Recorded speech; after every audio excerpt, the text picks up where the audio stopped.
Diwata. Yes, Katarman Samar. Alam ko yun, syempre matagal kami So, magkakilala. ibig sabihin, ikaw pala yung naunang pumasok sa Globe?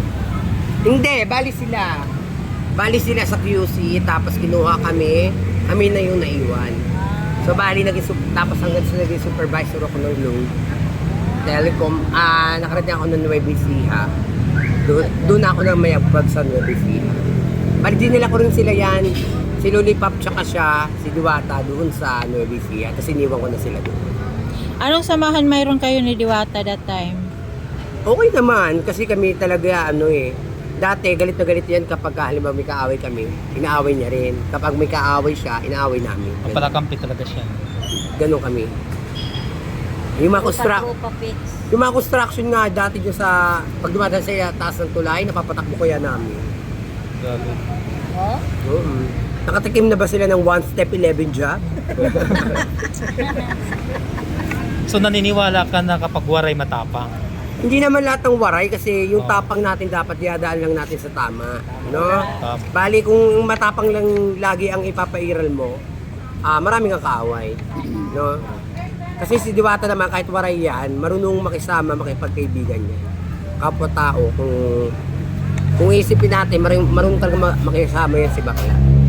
So anong masasabi mo doon sa mga bashers niya na, nako, maldita yan, ibang ugali niya, ayoko sa kanya. Bali nga, ilang beses na rin ako na-interview about dyan sa yung ugali ni Diwata hindi naman nagbago kasi actually, ang tao kasi kapag napagod yan, maraming iniisip, sige nga daw, subukan nyo kausapin. Diba, bali parang wala siya sa hulog kung kinakausap nyo. Kaya si Bakla, tignan mo gano'ng kalaki yung negosyo niya, 2 pa yan. Tapos yung mga supply, syempre lahat yan, siya ang nag-aano kung paano niya mapalago, mapaayos pa yung negosyo niya. Iniisip ng iniisip. Hindi naman porket na ganun na hindi kayo napagbigyan sa halimbawa, magpapapicture ganyan, hindi na pagbigyan. Sana intindihin natin yung tao. Tao lang yan, hindi makina, napapagod din po yan. So paano mo idol nasabi na hindi siya nagbago talaga? Kahit... Hindi siya nagbago kasi ako katulad ng tao niya ako dati rito sa Parisan. Kami ang una nagsimula niyan, doon pa lang sa baba. So bali, kahit nung lumago na yan, humingi lang ako ng pera niya, bibigyan ako niyan. Kahit ngayon Ayun, ganyan. Hindi naman nagbago yan. Sa mga basher dyan, hindi nyo tunay na kilala yung taong yan, si Diwata. Correct. Kami, kilala namin yan talaga. Promise. Sabi, marami pala nagsasabi, may mga nag-upload, may mga nag-vlog na wala na daw kumakain ngayon. Lahat ng camera nyo, tapat nyo doon.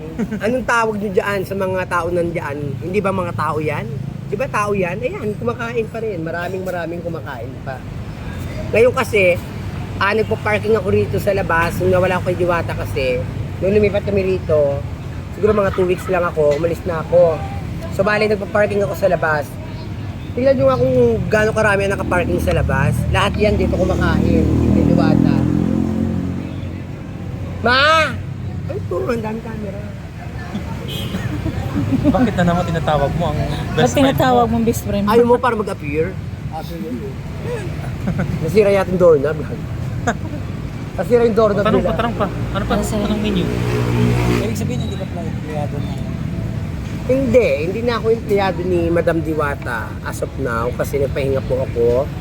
Nung lumipat kami rito, tagapakulo ng mga overload, ng bulaklak. So bali parang nung nag-viral siya, dumagsa yung tao, parang hindi ako nagre-reklamo sa trabaho. Yung dami ng tao, parang hindi na ako natatapos sa ginagawa ko. Wala na akong pahinga.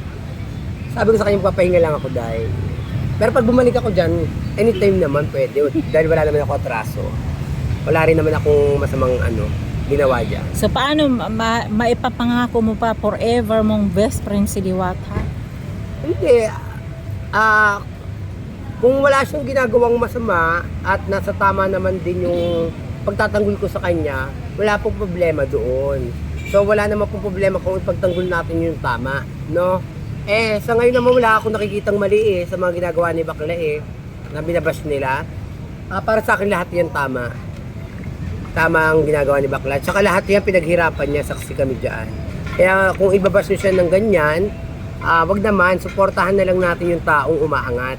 Kasi tayo mga Pilipino kasi pag nakita natin mataas na yung isa, hinihila natin pababa. Sabay-sabay natin siyang hilahin pataas para maganda. Baka may mas maganda pa siyang magawa. Yes. Para mas malami siyang matulungan. Yes. Diba? Yes, mabait din niya si Diwata actually. Ikaw, Idol, ano yung plano mo sa buhay ngayon? Since nauna na umangat si Diwata.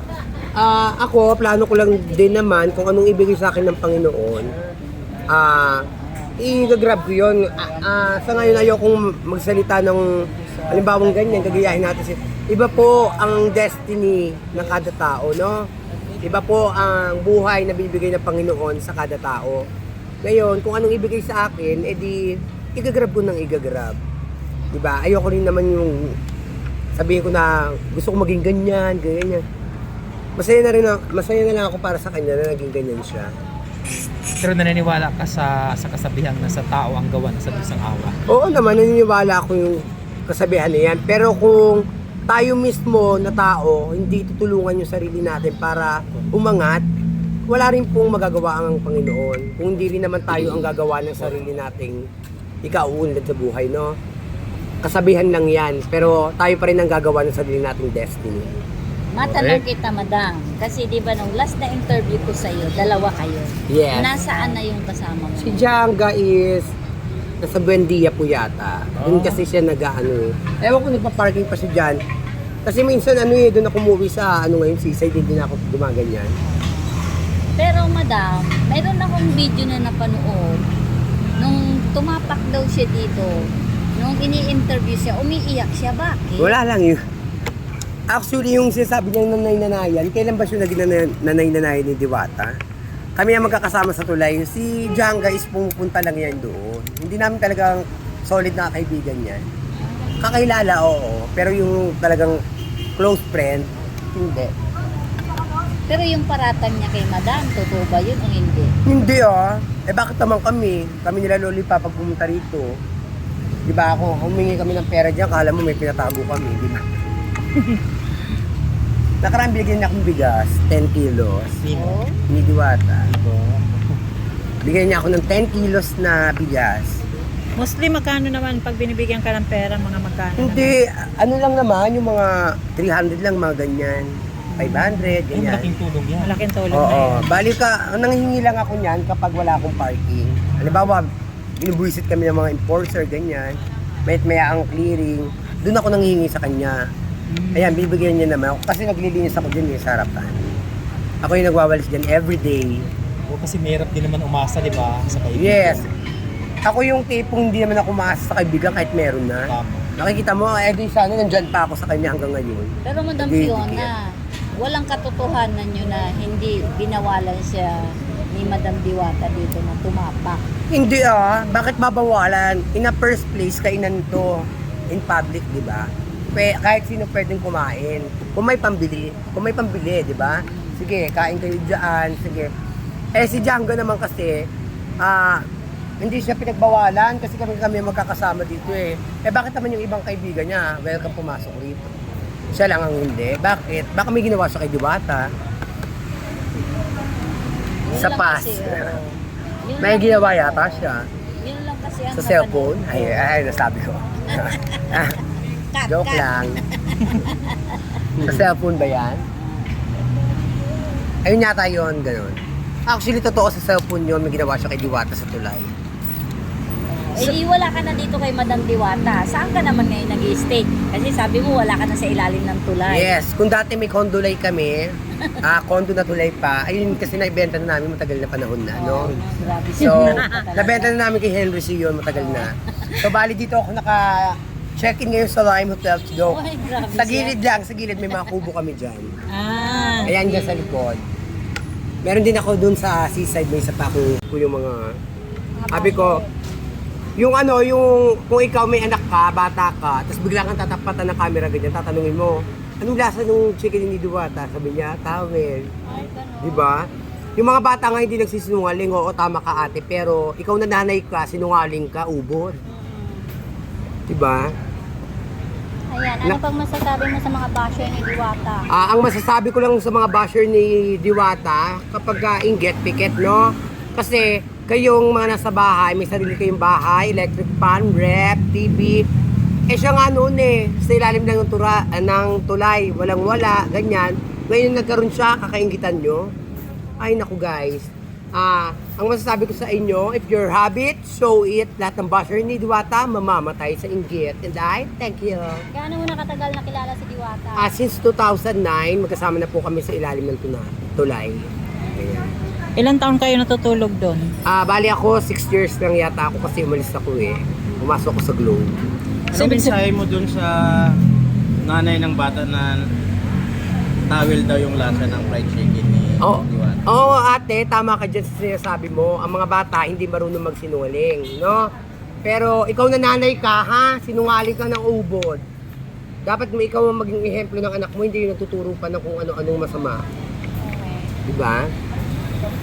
So 6 years ka natulog sa tulay. Ibig sabihin na iwan doon si Oo, Diwata. naiwan sila ni Lollipop, yung friend namin isa. Bali, sila ni Lollipop ang naiwan doon. Ako, pumasok ako sa Globe. Yung nagkakabit kami ng internet. Sila Diwata pumasok yata sa construction. So doon kayo nagkahiwalay. Oo. Bali, yung pagko-construction niya, doon niya kinuha yung puhunan niya dyan sa pagtitinda. Ayun ang totoong kwento niya. Yung pagsimula ni Diwata, Sa ano lang yung... kasama pa rin kayo nun, hindi na. Hindi na, wala na ako nung simula nung candy, yosi niya, titindihin doon sa tulay sa ibabaw. Hanggang sa naging mini-mart. Yung mini-mart, napalago niya pa yun na andyan na yung kainan. Hanggang sa ilang beses din niya bumagsak si Bakla. So bali, ilang beses siyang nagtry ulit na itayo yung negosyo niya na kainan. So bali, ilang beses yung bumagsak, itinayo ulit yung kainan, bumagsak, tapos kinuha ko siya. Nasa Globe ako, kinuha ko siya, pinasok ko sa Globe. Umalis, nagtinda ulit, hanggang sa naging successful na. Ayan, ano namang mensahe mo ngayon kay Diwata? Ngayon successful mo siya. Bali, syempre, ang mensahe ko lang dyan, marami na siyang income na natatanggap, may savings, ganyan. Gamitin niya sa tama yung pera niya. Kasi pag hindi niya ginamit sa tama, ito'y mawawala. And I thank you. Thank you. Pagpasyon pa Thank mo na you. ako, di.